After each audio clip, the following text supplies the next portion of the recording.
The Manhattan penthouse, a gleaming monument to ambition, hung precariously above the city's sprawling grid, a glass and steel cage suspended in the fading light. The sunset, a molten orange eye, cast long, dramatic shadows across the meticulously designed interior, highlighting every sharp line and reflective surface. Floor-to-ceiling windows offered a breathtaking, yet almost sterile, panorama of the urban landscape below, a view that felt more like a high-definition projection than a living, breathing city. Inside, the air was thick with the rich aroma of slowly simmering beef, its savory fragrance entwined with the pungent, earthy scent of Perigord truffle sand, extravagant blend that spoke of both indulgence and underlying tension. The atmosphere, however, was far from serene. A subtle unease vibrated beneath the surface, like a discordant note in an otherwise flawless symphony. Emily, her blonde hair perfectly sculpted into a halo under the soft, indirect lighting, moved with a practiced grace that bordered on robotic, her footsteps barely registering on the polished marble floors. She arranged the silverware with an almost obsessive precision, each piece of sparkling crystal and gleaming metal placed with a deliberate, almost theatrical flourish that spoke of her need for control. The dining table, a sleek, ebony slab, reflected the city lights like a dark, undisturbed pool, its surface pristine and unsettlingly smooth, almost as if it were hiding something beneath its veneer. "Beef stroganoff, darling," Emily announced, her voice a carefully modulated melody that barely masked the subtle tremor lurking beneath the surface. She placed the dish, an artful arrangement of tender beef and rich cream sauce, adorned with plump, dark truffles, onto the table. "I even sprung for the Perigord ones, specifically.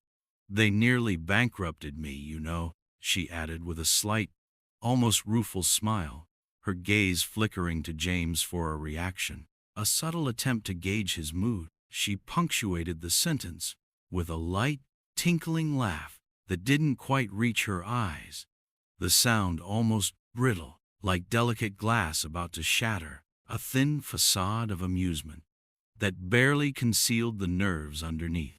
James, his tall, athletic frame silhouetted against the panoramic city view, turned from the window, a practiced smile curving his lips, a smile that didn't quite reach his eyes, but was practiced enough not to betray any inner turmoil. "You're a miracle worker, Em," he said, his voice smooth, almost too smooth, his eyes twinkling with a hint of amusement, but also a touch of suspicion. "A culinary sorceress, transforming mere ingredients into a symphony of flavors." He crossed to the table, his every movement exuding effortless charm and an air of confident self-assurance, yet a subtle tension laced his gestures. 5 years, Em. 5 years of this enchantment. It's like we stumbled upon the secret recipe for happiness, isn't it? He reached for her hand, his fingers lingering for a moment on the 5-carat diamond ring that she always wore, its facets catching the light like tiny, captured stars, a symbol of their life together, now potentially a symbol of something entirely different. "We won the lottery, you and me." There was a slight hesitation in his voice, a question hiding within the statement. Emily laughed again, the sound like delicate wind chimes, but this time the edge was sharper, a carefully constructed facade that didn't quite mask the coolness in her tone. She pulled her hand away, her gaze flitting towards the dazzling diamond necklace adorning her throat, as if reassuring herself of its presence and worth. "Oh, James, you always know just what to say," she replied, her voice a carefully controlled murmur, a hint of possessiveness creeping into her tone, a subtle warning hidden beneath the affection. "It's all thanks to you that I get to live this fairy tale. I'm eternally grateful. I simply cannot wait to showcase this piece at the gala tonight. Can you imagine? Everyone will be green with envy. I just know it." Her words were laced with a hint of smugness, a subtle sense of superiority. She touched the necklace again, a fleeting caress that felt almost possessive. James's smile faltered for a moment, a prickle of unease deepening in the pit of his stomach, a feeling he couldn't quite shake off. He caught a flicker in her eyes, a fleeting expression of something hidden, something he couldn't quite decipher, a brief glimpse of a truth that lurked beneath the surface. He poured the wine, the rich red liquid swirling in the crystal glasses, the deep color almost menacing in the dim light. "To us," he said, lifting his glass, his voice a shade too hearty, a forced cheerfulness that barely masked his growing unease. "To another 5 years, as breathtaking as the last."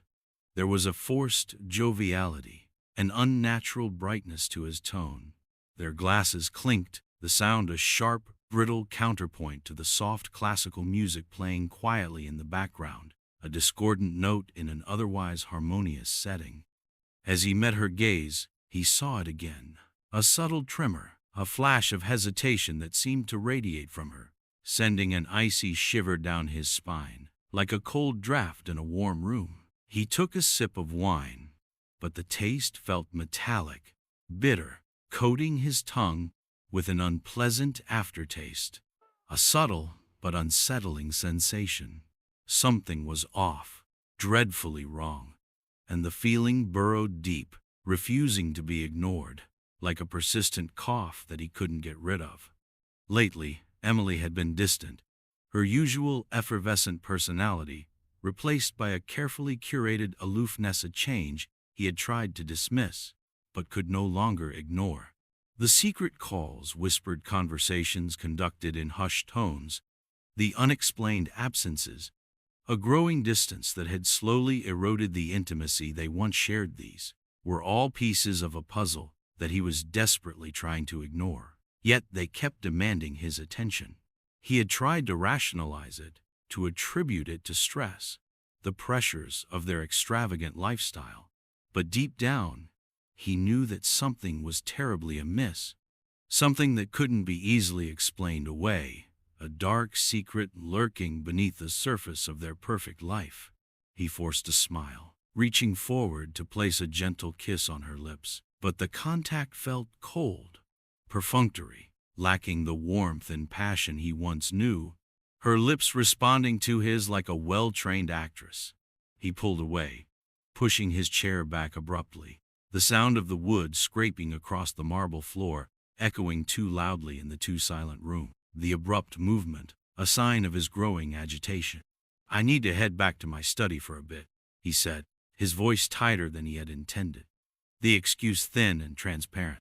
"Just some last-minute emails, an urgent call I need to take." He didn't wait for her reply, quickly moving towards the study, seeking solace in the familiar order, the study becoming a refuge from the growing unease that threatened to consume him. He felt as if he was escaping, desperate to get away from her, before she could see the doubt and fear that had taken root within him and were now growing, before his facade finally shattered. The study, usually his sanctuary, felt stifling tonight, the walls closing in on him, the air heavy with the unspoken, the familiar space now feeling like a trap. He settled into his leather chair, the soft leather offering little comfort against the hard knot in his stomach, trying to focus on the new app idea that had been occupying his mind for days, a desperate attempt to distract himself from the growing sense of dread. But his thoughts kept circling back to Emily, the nagging unease refusing to be dismissed, like a relentless melody that he couldn't stop hearing. As he reached for his laptop, his fingers brushed against something on the desk, Emily's phone, lying carelessly face up, its screen glowing with an unlocked display, as if it were a trap waiting to be sprung. A cold wave of dread washed over him, the casual placement of the phone a stark anomaly that filled him with foreboding. Emily never left her phone anywhere, ever. It was always within reach, as if an extension of her own hand, a digital appendage that she always kept close, as if afraid to be without it. His heart hammered against his ribs, a frantic rhythm that echoed the chaos brewing within him, the sudden surge of adrenaline turning his blood cold. His hand trembled as he reached for it, his fingers brushing against the smooth glass, the phone feeling like a dangerous weapon. He scrolled through the notifications, his eyes locking onto a message from Michael. The name, his best friend's name, pierced him like a dagger, a sudden, sharp pain that made him gasp for air. Michael, his confidant, his closest companion, his brother in all but blood. His gut clenched with a sense of dread, as if the floor beneath him had suddenly given way. He opened the messaging app, his eyes scanning the words, the reality of it hitting him with the force of a physical blow, a crushing weight that stole his breath away. James is such a fool, blinded by his own success. His fortune will be ours soon. Just play your part, my love. Can't wait to finally get our hands on his money and disappear to that island. Endless champagne and sunsets, just you and me. I love you, Mike. His breath hitched in his throat, his vision blurring as he stared at the words. The betrayal raw and visceral, as if someone had ripped open his chest and torn out his heart with their bare hands. His wife, his best friend, the two people he had trusted most, his closest confidants, now revealed as his greatest enemies, plotting to deceive him, to rob him, to destroy everything he had worked so hard to build. Their betrayal a brutal assault that threatened to shatter him completely. The realization crashed over him, the shock giving way to a white-hot fury that threatened to consume him, turning him into something he didn't recognize, a primal rage unleashed from the depths of his soul. He stood, throwing his chair back with a crash, the sound a harsh interruption of the unnerving silence, a violent explosion of his pent-up fury. Emily! His voice, a raw, guttural roar, ripped through the penthouse, the force of it reverberating through the walls. The carefully constructed veneer of their perfect life finally shattered into a million pieces, the sound a thunderous echo of his rage. He stormed out of the study, the door slamming against the wall with a deafening thud that shook the entire apartment, the sound like a declaration of war, signaling the end of his naivety. Emily stood at the dining table, her eyes wide with shock, and for the first time he saw the blatant fear in them, the carefully crafted mask she wore slipping to reveal the raw vulnerability underneath, the fear that she had always tried to conceal now visible for all the world to see. What is it, James?" she stammered, her voice shaking with a fear she could no longer hide. He hurled the phone at the wall, the impact causing the fragile device to shatter, the sound a violent echo of the destruction he felt inside, the sound reverberating off of the glass and steel of the penthouse, a fitting soundtrack to the disintegration of his carefully constructed world. "I know everything," he roared, his face contorted in fury, his voice trembling with barely contained rage, his eyes blazing with a cold, hard anger. "You and Michael, I know your plan. You two think that you could trick me? You think that I was blind to everything? It's over, Emily. It's all over." The words were spat out like venom, each one a lethal blow, a harsh pronouncement of the end of their charade. The shattered remains of Emily's phone lay scattered across the polished marble floor, like the remnants of a broken dream, a stark and brutal reminder of the fractured reality that had just been unveiled. The opulent dining room, once a symbol of their perfect life, now felt suffocating, the air thick with unspoken accusations and the bitter taste of betrayal. The room closing in on them like a trap, the opulence now mocking his naivety. The silence was heavy, broken only by the sound of their ragged breathing. Emily stood frozen, her face a mask of terror, her eyes wide with panic as she desperately tried to regain her composure, the facade of a glamorous wife beginning to crumble before his eyes, revealing the raw fear that she had always tried to conceal, her performance starting to unravel. The elaborate act she had so carefully constructed was falling apart. leaving behind a frightened and desperate woman. "How did you find out?" she stammered, her voice barely a whisper, the practiced melody now replaced by a trembling, almost childlike fear, her careful veneer of sophistication now replaced with genuine terror. Her carefully crafted accent, usually so precise, seemed to lose its polish, revealing a more vulnerable self underneath. "James, please, just let me explain." She took a tentative step towards him, her hand outstretched as if seeking solace. But James recoiled, his eyes narrowing with a disgust that cut her like a blade, her attempt at vulnerability repulsing him. The simple act of her reaching for him seemed like the most offensive thing she could have possibly done at that moment, a betrayal of all that he had believed in. "Explain what, Emily?" he spat out, his voice a low, dangerous growl, laced with contempt, the words like shards of glass tearing through the air. Each word was a bullet, aimed at piercing her heart, a calculated attempt to inflict pain as she had inflicted on him. "Explain how you and Michael, my so-called best friend, conspired to rob me blind, to use me as a pawn in your pathetic little game? Or maybe you could explain how long have you two been laughing behind my back, making a fool of me while I was building this life for us? Was it a sport for you?" His questions were like a series of rapid-fire punches, each word hitting her with the force of a physical blow, leaving her gasping for breath, her carefully constructed composure falling apart with every syllable, revealing the raw fear and desperation beneath. She felt as if she was drowning, unable to catch her breath. Emily's carefully constructed facade finally cracked, tears streaming down her face as she bit her lip, her head bowed in a pitiful display of shame, or what seemed like shame, her body trembling uncontrollably, as if she were about to fall apart completely. She looked like a wounded animal, trapped and desperate, with nowhere left to run.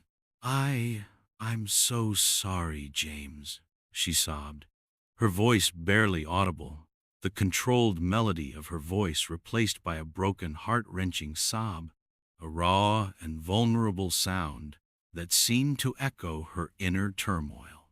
"It's true. It's all true. But please, let me tell you why." She sounded like a child caught in a lie, her words lacking all conviction, a weak and unconvincing plea for mercy. "Why?" he laughed, a hollow, bitter sound that resonated through the room, bouncing off the polished surfaces, the sound devoid of any joy or humor, like a funeral dirge in an empty church. "Why, Emily? Do you actually believe that there's any excuse, any justification for what you've done?" He took another step closer, his eyes burning with a cold fury, a terrifying glimpse into the darkness that resided within him, a cold and merciless rage that was ready to be unleashed. The anger was palpable, thick and heavy in the air, pressing down on them both. "Since when, Emily? Since when has this been going on with Michael? When did you start planning this? How long have you been pretending, faking it all as my loving wife, while you were scheming against me?" He paused, his gaze fixed on her, his expression hardening into a mask of pure rage, as if he were about to erupt, the tension in the room almost unbearable. "Were you ever even real, Emily?" It was a question he had to know the answer to, a desperate attempt to find some truth in the chaos. Emily took a shaky breath, her story unraveling, a torrent of half-truths and carefully crafted justifications, a tangled web of lies she had constructed over time, the words tumbling out of her mouth like a broken dam, barely coherent. "It started long ago, James, before I even met you. Michael and I, we were high school sweethearts. We loved each other, really loved each other." Her voice wavered, her gaze drifting to the floor as she tried to make him believe in their fabricated romance, her attempt at a heartfelt confession falling utterly flat, sounding forced and unconvincing, her voice full of false sentimentality. "He always loved me, James. He truly did. But then you swept me away. You were everything he wasn't, everything I thought I wanted. You were so powerful, so wealthy, so successful." She glanced up at him, her eyes swimming with tears, trying to make him sympathize with her twisted logic, trying to use her victimhood as a shield, trying to twist the narrative to make herself seem like the wronged party. He couldn't compete with that, James. No one could. She was trying to rewrite history, to make herself the protagonist in her own twisted version of reality, portraying herself as a victim of circumstance, rather than the architect of her own deception. James's face contorted with a mixture of disbelief and disgust, a look of utter contempt and revulsion that made her wince. The disgust was so palpable, it could be felt in the air, a visceral reaction to the lies and manipulation she had subjected him to. "So, this was all about you then? Your greed? Your shallow pursuit of wealth and power? And poor Michael, he was just your pawn, your willing accomplice in this sick charade?" His voice dripped with sarcasm, each word a barbed hook designed to tear through her carefully constructed lies, leaving them in shreds on the floor, his contempt for her and Michael almost palpable. "You manipulated me, Emily. You used me for all the wrong reasons, and you destroyed everything I thought we had." He gestured around the room, the opulence of their life suddenly feeling meaningless, hollow, a hollow symbol of a fake love, a fake life, the once beautiful objects now feeling like shackles, reminders of the gilded cage he had created for them. Emily's body shook as she sobbed, her performance reaching its peak, the tears flowing freely, but her words still felt rehearsed and unconvincing, the desperate attempt to elicit sympathy sounding utterly ungenuine, her weeping a mere performance. "I'm so sorry, James. I never meant to hurt you. I swear it. I know you will never believe me, but I did love you. In my own way, I honestly did.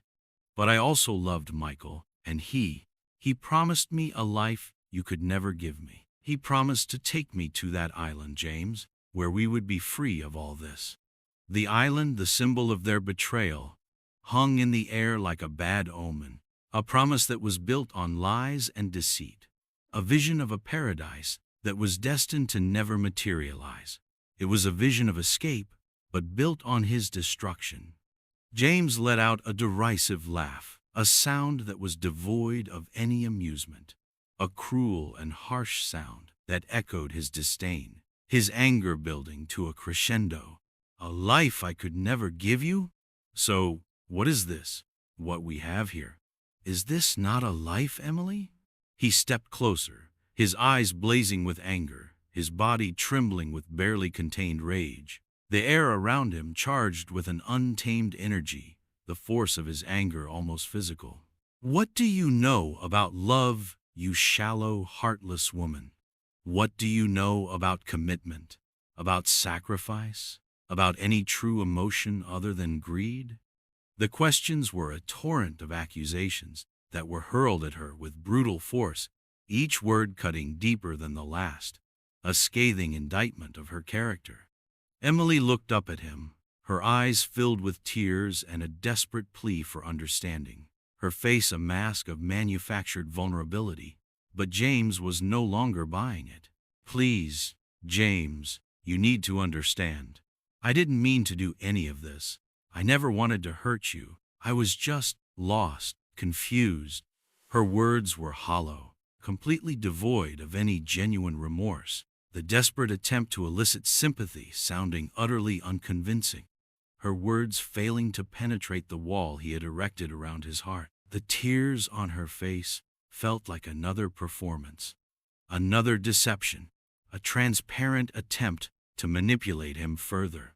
"Enough, Emily," James said, his voice now devoid of any emotion, flat and cold, like ice, all traces of his rage now replaced with a chilling indifference. "I don't want to hear another word.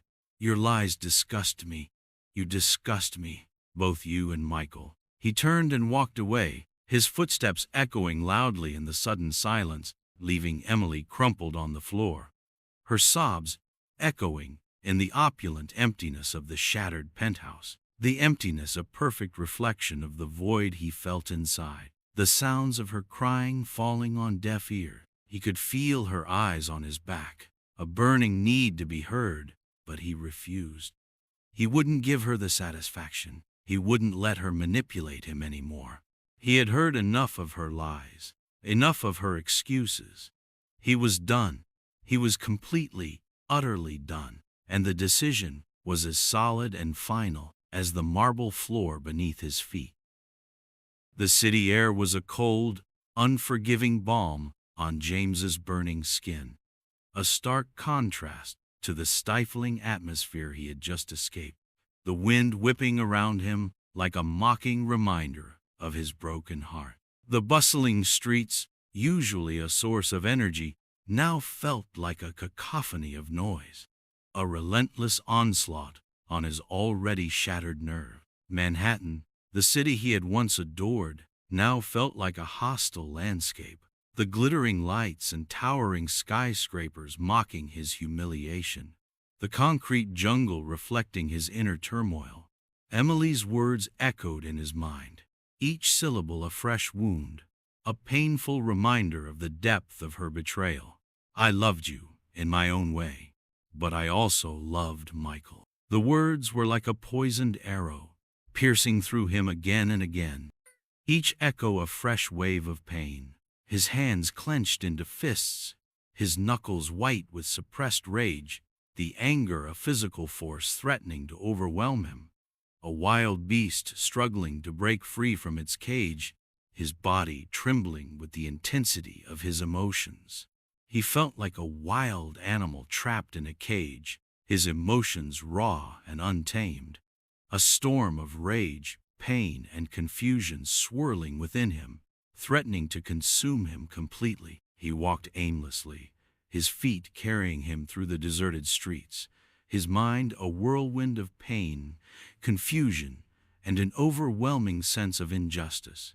The city lights blurring around him, as if the world was spinning out of control. He was desperate for an escape, but the city offered none. How could she? How could she betray him with such cold and calculated cruelty?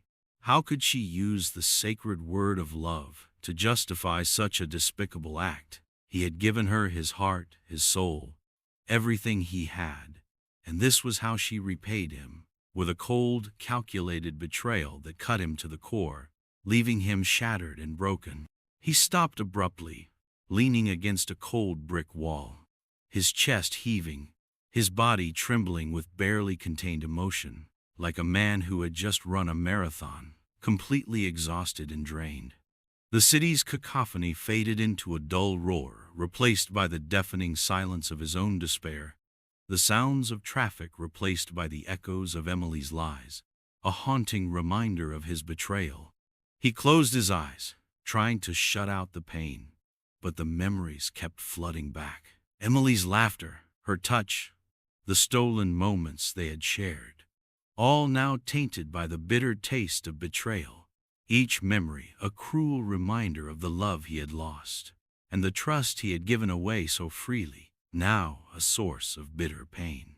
He felt like he was drowning, the weight of his broken trust threatening to pull him down into the darkness closing in on him like a thick fog, suffocating him with its despair. He was slowly sinking into the depths of his misery. He needed to do something, to act, to fight back against the injustice that had been inflicted upon him, to stop the waves from pulling him under, to find some way to channel his rage. And then, like a spark in the darkness, a thought ignited within him: revenge.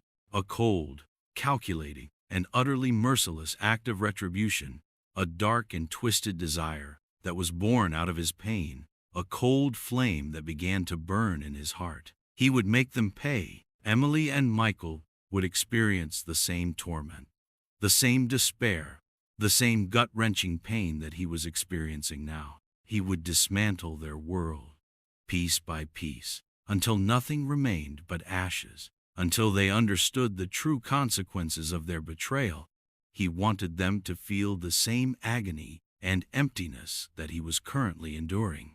The thought was a cold fire that burned inside him, a source of dark energy that began to fuel his resolve, a dangerous and twisted purpose taking root. A new sense of purpose began to harden his resolve, the desire for revenge slowly replacing his despair, the burning anger hardening into a cold and calculated focus, a dangerous intensity that he couldn't control, the emotional pain morphing into a need for justice. He straightened his shoulders, his eyes now burning with a cold, steely determination, the look in them sending shivers down the spines of those who dared to meet his gaze, a chilling transformation from broken man to vengeful warrior. He would not let them destroy him. He would not let them win. He would use all of his power and resources to make them pay, to inflict upon them the same pain that he was experiencing. He would make sure that they understood the consequences of their actions. Their betrayal would not go unpunished. He would make sure that they understood what it meant to be betrayed. He turned on his heel, his stride now purposeful and resolute, every step a symbol of his newfound determination, a sense of direction emerging from the chaos that had been overwhelming him.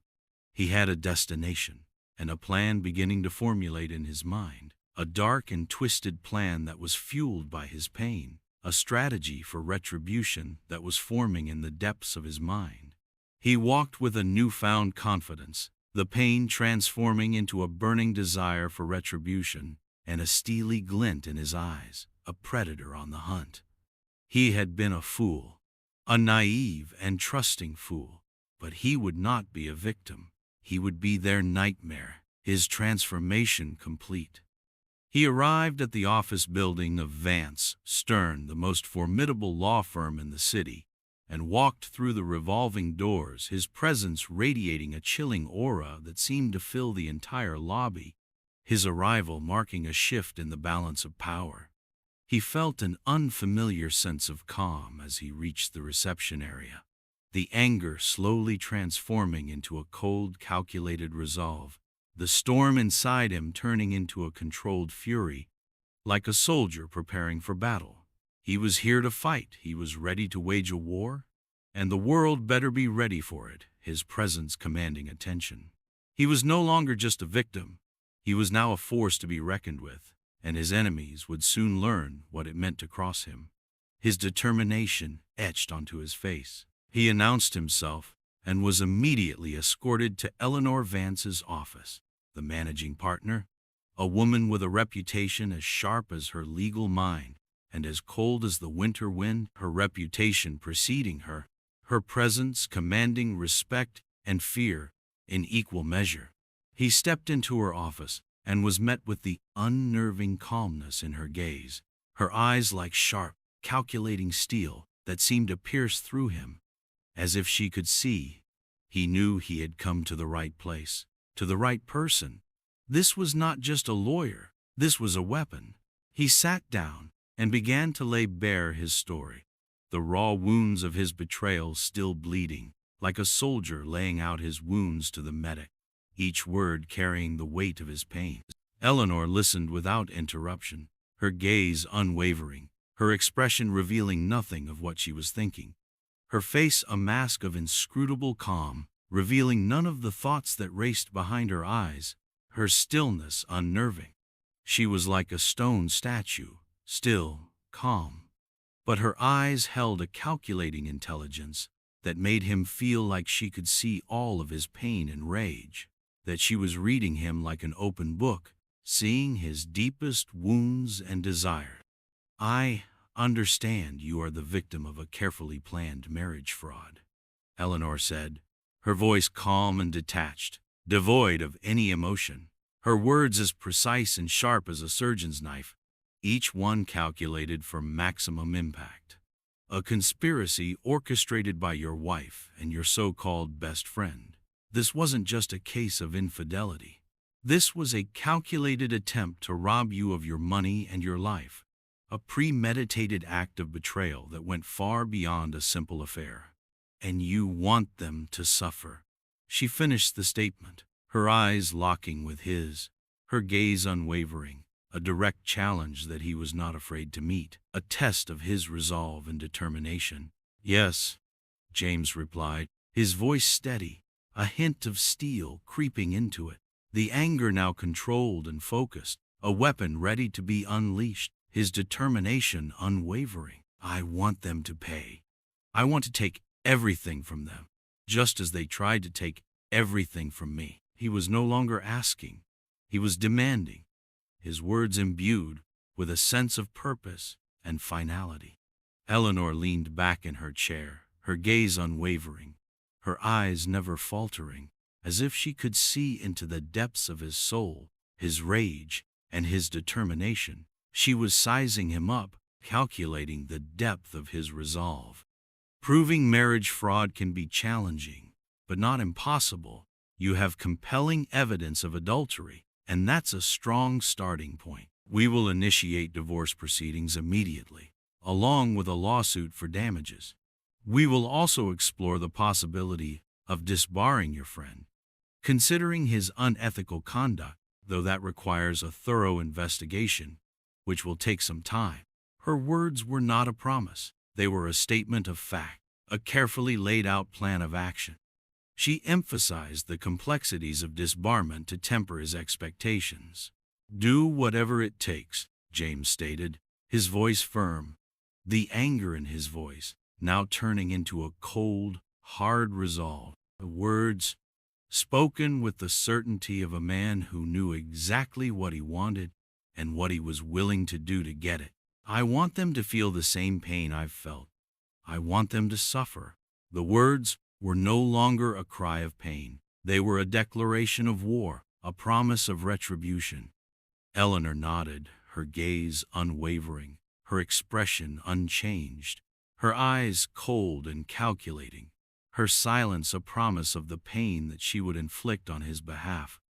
"Very well, Mr. James. It's not over. We will use every legal avenue available to ensure that justice is served. They will learn what it feels like to have everything taken from them." Her words were spoken with a quiet confidence that resonated deep within him, a promise that gave him a sense of dark satisfaction, a pledge that he held on to with a grim determination. Consider it done. The deal was sealed. The war had begun.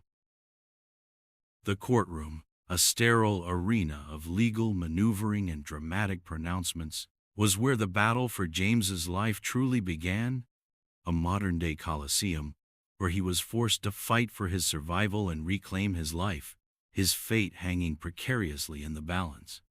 The air crackled with tension, a palpable force as the legal teams clashed, truth and lies intertwining in a complex dance of accusations and counter-accusations, each move designed to sway the opinion of the jury, to tip the scales of justice one way or another, their carefully crafted strategies designed to dismantle each other. Michael, armed with a team of high-powered lawyers, fought with a desperate ferocity, deploying every dirty trick in the book to discredit James, to twist the narrative and portray him as the villain in this twisted tale of deceit and betrayal, his desperation palpable in the way he spoke and moved, every action revealing the depths of his depravity. False witnesses, their faces etched with carefully rehearsed lies, paraded before the jury, painting James as an abusive, controlling husband, a man driven by greed and consumed by power, the lies so convincing that they threatened to undermine his case, to turn the tide against him. Emily, her eyes glistening with crocodile tears, played her role to perfection, her voice trembling with manufactured emotion as she recounted fabricated tales of terror and manipulation, all calculated to elicit sympathy and sway the jury against James, her acting so convincing that she almost made him believe the lie himself. She was a master manipulator, and she knew how to play her part perfectly. It was a performance worthy of an Oscar, a masterpiece of deceit and manipulation, designed to turn the jury against him. The media, a pack of ravenous wolves, descended upon the proceedings, sensationalizing every detail, distorting the truth, and portraying James as a ruthless monster who deserved every misfortune that had befallen him. The media coverage, a relentless barrage of negativity that threatened to break him, his name dragged through the mud with each new headline. The flashing cameras, the intrusive questions, the constant bombardment of accusations, it was a relentless assault designed to break him, to reduce him to nothing more than a public spectacle, to turn him into a caricature of the villain they wanted him to be. Every detail of his life scrutinized and distorted. The media's constant barrage of negativity was like a psychological torture, constantly reminding him of his humiliation and the violation of trust he had suffered, as if the world was constantly mocking his pain. Every news cycle, a new wave of attack. James felt himself being pushed to the very brink, the weight of the world pressing down upon him, threatening to crush him beneath its weight, the emotional toll of the trial almost unbearable, the stress taking its toll on both his physical and mental health. His anger, his pain, his exhaustion, all these emotions were threatening to overwhelm him, and there were moments when he wanted to give up, to retreat into the darkness and let it all crumble around him, to surrender to the storm and allow the lies to triumph, but his fighting spirit kept him going. But then he would remember the faces of Emily and Michael, their smug grins, their cold indifference to his pain, and the fire of vengeance would reignite within him, fueling his determination to fight back, to win against all odds, to not allow them to win, and to see their carefully constructed world fall apart. He wouldn't let them destroy him. That was the only thought that gave him the strength to keep fighting. It was the only thing that kept him going. Eleanor, his unflappable lawyer, was a fortress of strength in the midst of the chaos. Her brilliance and her strategic acumen unwavering, her calm and collected demeanor a stark contrast to the chaos that surrounded them. She was a constant source of strength, a beacon of hope in the darkness. She meticulously dissected Michael's lies, exposed his manipulations, and revealed the carefully constructed falsehoods they had used to slander his name. Her words like bullets that tore through the flimsy fabric of their fabricated story, her legal arguments solid and unshakable. She presented compelling evidence of their conspiracy, their premeditated deceit, and their blatant disregard for the law, building a case that was as solid as steel. Her methodical approach, a constant source of hope. Her cross-examinations were like surgical strikes, precise and devastating, leaving her opponents reeling and exposed. Each question a calculated move designed to dismantle their case and reveal the truth. She was relentless. She was ruthless. She was the key to his survival, his only hope in this legal battlefield. She was his only weapon, and he trusted her implicitly. The legal proceedings stretched on for months, each day a grueling test of his endurance and resilience, a relentless battle that drained him of his strength and tested the limits of his sanity.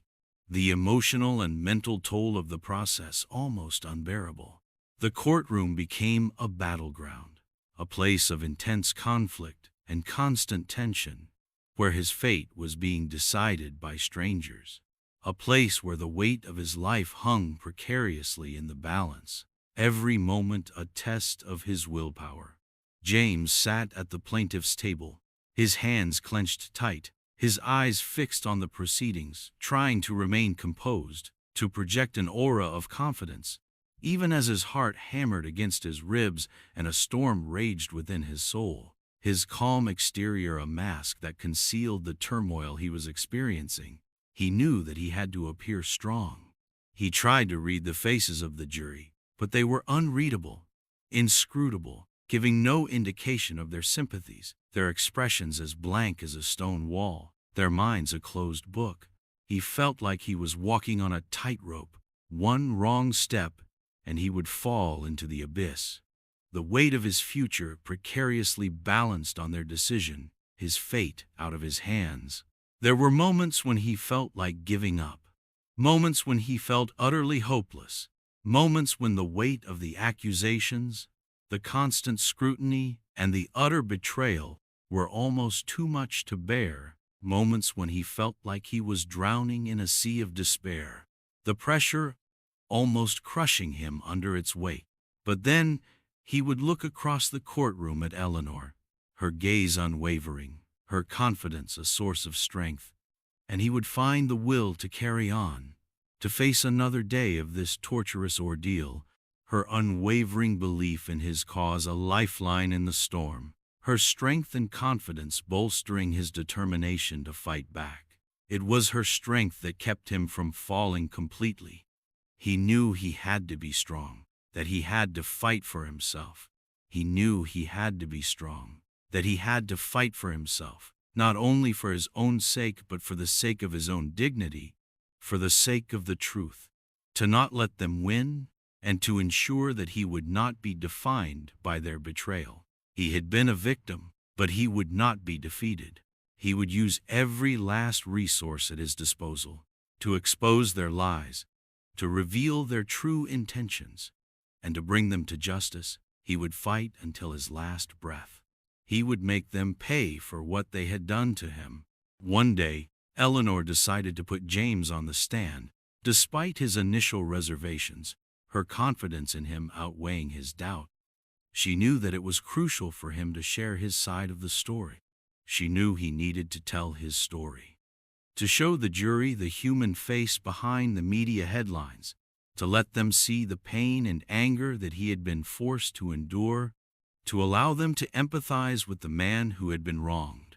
He took the oath, his voice trembling slightly, and began to speak, his words raw with emotion, the emotional weight of his story evident in every word he spoke, his voice a mix of pain and anger, his testimony a powerful reminder of the devastation he had experienced. He spoke of the love he had felt, the trust he had given, and the devastating betrayal that had shattered his world.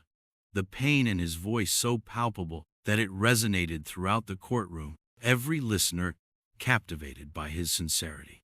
He spoke of his pain, his anger, and his unwavering desire for justice. His words a powerful testament to the depth of his suffering, a heart-wrenching tale of betrayal and resilience. He faced cross-examination from Michael's lawyers, their questions sharp and aggressive, designed to trip him up, to make him look weak, but he refused to break. He stood firm, his integrity unshakable. He remained firm, his eyes fixed on the jury, his voice clear and strong, as he defended himself against their accusations, his words imbued with the power of truth and the conviction of his own experience. He would not allow them to make him waver. He spoke with sincerity, he spoke with conviction, and he spoke with the absolute truth, his honesty cutting through the lies like a knife, his words having the intended impact. The final day of the trial dawned, the air thick with anticipation, the tension reaching a fever pitch, the culmination of months of legal battles hanging in the balance. The atmosphere in the room thick with a palpable sense of anticipation. Eleanor delivered her closing statement, her voice ringing with confidence, her arguments incisive and compelling, her words powerful, leaving no doubt as to the justice of her cause, her legal mastery shining through. Michael's lawyer tried to discredit James, but he sounded weak and desperate, his arguments full of false promises and half-truths, his desperation a sign of the weakness in his case, his attempts to salvage the situation failing miserably. The jury retired to deliberate, leaving James in a state of limbo, his mind racing, his emotions raw, his future hanging on the balance of their decision. The waiting room a prison of anxious thoughts. He had done everything he could. Now his fate was in the hands of the strangers, a power that he couldn't control, his destiny resting on their shoulders. He felt a sense of both hope and dread, and as he waited for their verdict, the silence in the courtroom was deafening, punctuated only by the sound of his own heartbeat each tick echoing through the tense room. He was completely drained, but he had fought as hard as he could. He had told the truth, and that was all he could do, his fate now out of his hands. Finally, after what felt like an eternity, the jury returned. The judge, her voice firm and unwavering, read the decision. Guilty. Michael was stripped of his license to practice law, his career in ruins, his reputation tarnished beyond repair, his life turned upside down in a moment, his fall from grace complete and absolute. The process was not immediate, but after a lengthy investigation, the evidence proved overwhelming. Emily was ordered to pay a hefty sum in damages, a financial blow that would undoubtedly sting, a form of poetic justice for all of the damage that she had done, the punishment a bitter pill for her to swallow, a final act of vengeance that she had brought upon herself. As the gavel fell, James felt a surge of relief wash over him, tears welling up in his eyes, tears of release, of vindication, of a hard-fought battle finally won, the emotional burden he had been carrying finally lifting from his shoulders. The long fight finally over. The long and torturous battle was finally over, and a weight had been lifted off of his shoulders, a release from the constant struggle that had defined the past months of his life, a sense of closure, finally, within reach. Eleanor, a hint of a smile softening her normally austere features, placed her hand on his shoulder, a rare show of compassion from a woman who was usually so reserved, a gesture of support and solidarity. "Congratulations, James," she said, her voice laced with a rare warmth. "You fought hard, and you won. You can finally start to rebuild your life now." Her words a promise of a better future, a light at the end of the tunnel, a new beginning that he now had the opportunity to embrace. The frenetic energy of Manhattan, the relentless pace of the city that had once defined his existence, faded into a distant memory as James settled into the tranquil rhythms of his new life by the sea. The chaotic energy of his past replaced with the peaceful tranquility of the ocean. The sounds of the city were replaced by the rhythmic crashing of the waves, a soothing melody that eased the turmoil in his soul, a calming presence that helped to heal his wounds. He had left behind the opulent penthouse, a constant reminder of the betrayal and the pain he had endured, and embraced the simplicity and serenity of his modest beach house in California. The walls were weathered, the furniture was comfortable, and the panoramic view of the ocean was a constant source of solace, a reminder of the vastness and beauty of the world that existed beyond his personal struggles. The house a safe haven where he could find peace and solace, a space where he could finally be himself. The constant roar of the city was replaced by the soothing sound of waves crashing against the shore, a gentle lullaby that seemed to ease the turmoil in his soul. The ocean a constant companion that offered comfort and calm, its rhythmic cadence a balm to his weary spirit. He spent his mornings jogging along the beach, the salt-tinged air filling his lungs, the warm sun kissing his skin, and the sand soft and cool beneath his feet, the physical exertion helping him clear his mind and reconnect with his body, the ocean air and the warmth of the sun slowly healing his body and mind. The physical exertion helped to clear his mind, and he felt his body slowly regaining its strength, the physical wounds healing alongside the invisible ones that he had endured, the beach becoming a place of healing and rejuvenation, a space where he could start to rebuild his life. He had discovered a passion for surfing, drawn to the challenge of mastering the unpredictable waves, the feeling of the ocean beneath his board, and the freedom he found in the water, a sense of liberation that he had been searching for, a way to escape from the confines of his past and embrace the present. He was a novice at first, falling countless times, his body bruised and exhausted, but he persevered, refusing to give up. The challenge a welcome distraction from his inner turmoil, a way to channel his energy into something productive. He learned to read the waves, to feel their energy, to find his balance in the chaos. And as he improved, he found himself experiencing a sense of exhilaration, a feeling of peace he had not known in a long time, a connection to the power and beauty of the ocean, a sense of control and mastery. He took long walks along the beach, his gaze fixed on the horizon, watching the surfers, the seabirds, and the never-ending cycle of life, the endless expanse of the ocean, a reminder of the infinite possibilities that lay before him. The constant motion, a sign of the life that continued around him. He spent hours sitting on his deck, the setting sun painting the sky in breathtaking hues of orange, pink, and purple. The ocean a vast mirror reflecting the beauty of nature, each sunset a masterpiece painted across the sky, a daily reminder of the beauty and wonder of the world. He listened to the soothing sound of the waves, a gentle rhythm that calmed his mind and eased his soul, the waves a constant reminder of the ebb and flow of life. In these moments of quiet contemplation, he began to heal, to understand the lessons he had learned, and to find a path towards a brighter future, a path forward into the unknown. Therapy became an essential part of his healing process, a safe space where he could explore his feelings without judgment, a crucial component to his journey toward emotional recovery. He met with his therapist weekly, each session a step forward on his journey towards recovery, each conversation a chance to peel back the layers of his trauma.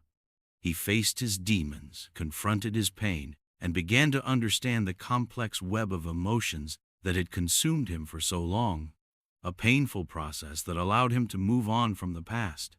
He had to confront the anger, the sadness, the lingering sense of betrayal that haunted his waking hours, and this process was difficult, dredging up memories he had tried to bury, but it was also a necessary process that helped him to move forward, to accept what had happened, and to release the pain.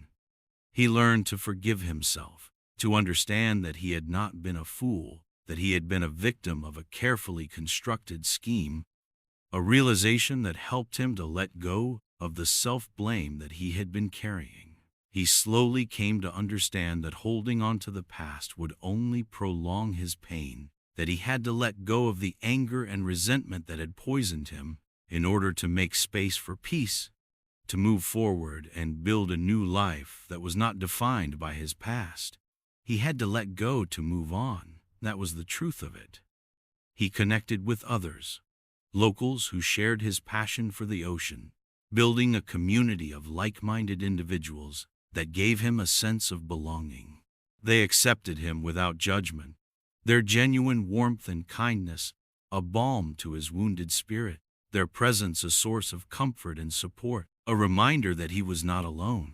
He started volunteering at the local marine conservation center, using his time to give back to the ocean that had helped him find himself. He found purpose and meaning through his work with animals. He cleaned beaches, rescued marine animals, and educated the public about the importance of protecting the natural world. His actions a sign of his commitment to healing and to a better future. Through this work, he found purpose, a new sense of meaning, and a connection to something bigger than himself, a feeling of purpose and belonging that he had been searching for. The memories of betrayal still surface from time to time, like unwelcome ghosts from the past, but they no longer held the same power over him. The sting of the betrayal slowly fading with time, its hold on him loosening. They had become a part of his history, a lesson learned, not something that defined his future, a reminder of what he had overcome and the strength he had found within himself.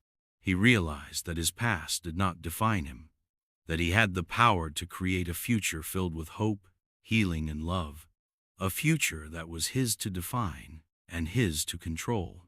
He stood on his deck, gazing out at the vast expanse of the ocean, the sun setting on the horizon, casting a golden glow on the water, the sky filled with hues of pink and orange, a symbol of the new beginning that he was embracing.